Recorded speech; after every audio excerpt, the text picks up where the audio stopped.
Ungol ng ungol. Itong akin, nga. Kaya tayo magiging tatlo. Kasi darating na si Nanay bukas at dito...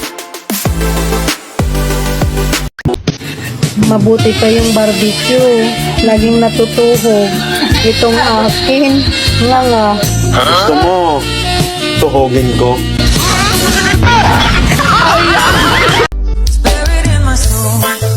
Alam niyo ba na ngayong araw ang National Flower Day? Tanong ko lang, kumusta naman yung flower mo? Mabango pa rin ba?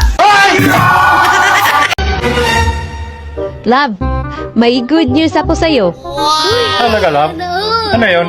Magiging tatlo na tayo rito sa bahay. Galing, ha? Wow, talaga? Ibig sabihin, magiging tatay na ako at may tatawag ng papa pa ako. Galing, ha? Ay, hindi love. Hindi ganon. Pero, Kaya tayo magiging tatlo. Kasi darating na si Nanay bukas at dito na siya sa atin titira.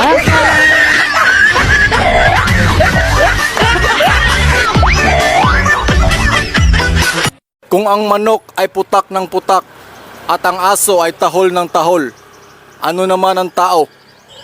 Ungol ng ungol. Oh, babaero? Pangit-pangit mo? Babaero ka? Kapal ng mukha mo? Kung baka pambabae ka? Ano ka, Coco Martin? Sa mga taong nagkakagusto sa akin dyan, madali lang naman intindihin yung ugali ko. Para ka lang nagtitinidor ng sabaw. magaling kang kupal ka. Pumasok ako sa puso niya. Lumabas din ako agad. Gago, nabigla ako. Nandun pala asawa niya.